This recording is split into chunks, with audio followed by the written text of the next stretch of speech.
Assalamualaikum warahmatullahi wabarakatuh. Bagi kelas sains pada kali ini, mari kita pelajari tajuk yang baru, iaitu tajuk campuran. Objektif pembelajaran kita pada hari ini ialah murid-murid dapat menyebut 5 kaedah mengasingkan campuran dan murid dapat menentukan kaedah yang sesuai untuk mengasingkan suatu campuran. Terdapat beberapa kaedah untuk mengasingkan campuran, iaitu menyisih, menggunakan magnet, mengayak, mengapung dan juga menggunakan kertas turas. Mari kita lihat bagaimanakah cara untuk menyisih.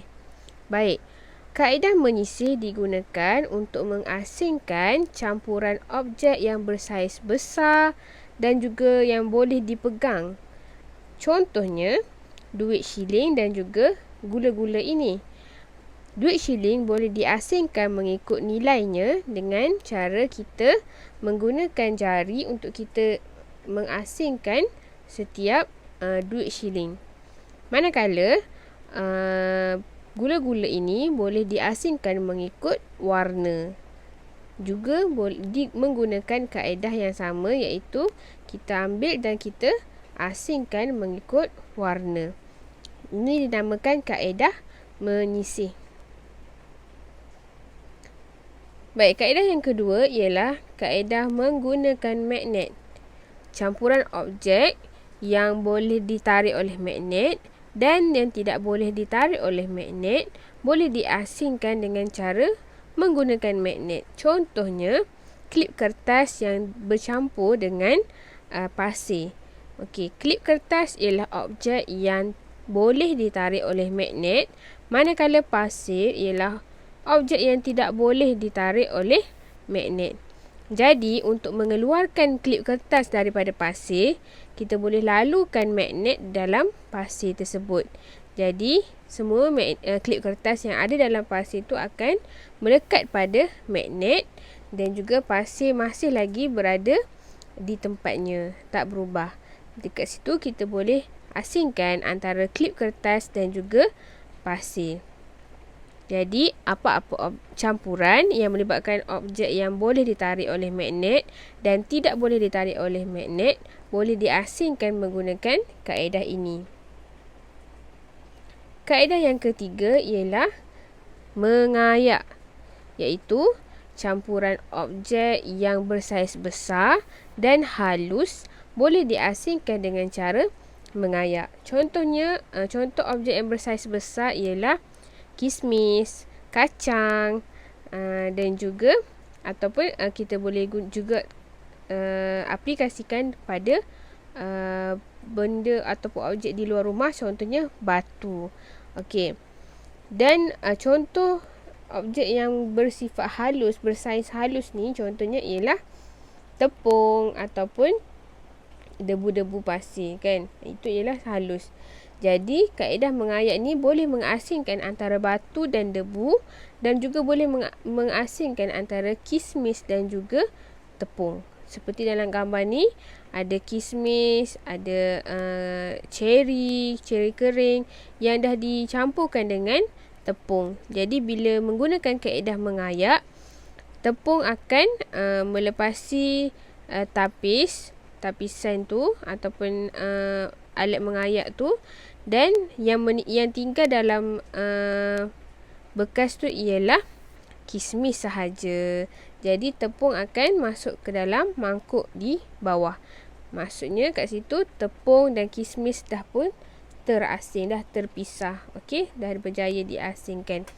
Itu ialah contoh kaedah mengayak objek yang halus dan juga objek yang lebih besar.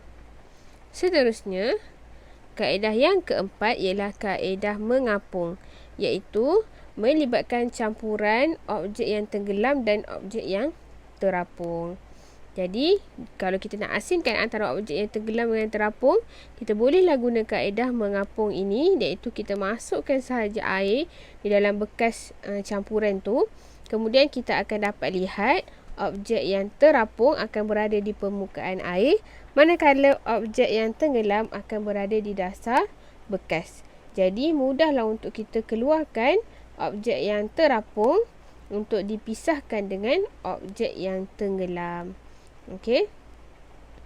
Seterusnya, kaedah yang terakhir iaitu kaedah menggunakan kertas turas. Kertas turas ni ialah sejenis kertas yang mempunyai liang-liang yang kecil. Maksudnya dia hanya membenarkan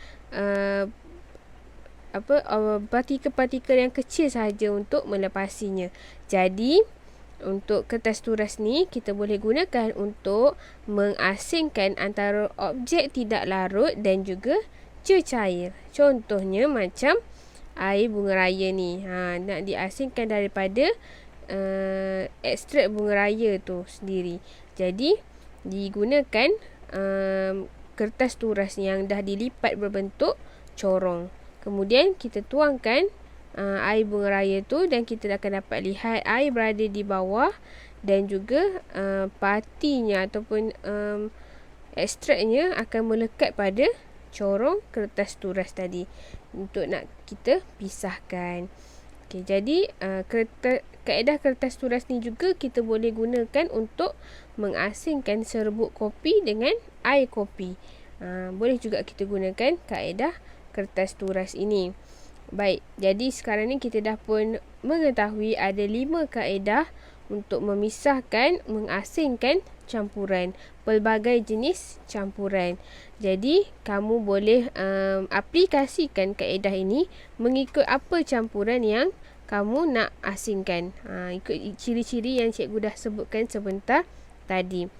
Jadi cikgu harap kamu faham apa yang kita pelajari pada hari ini dan boleh laksanakan tugasan yang cikgu dah pun berikan. Baik, sehingga kita berjumpa lagi dalam kelas yang akan datang. Assalamualaikum warahmatullahi wabarakatuh.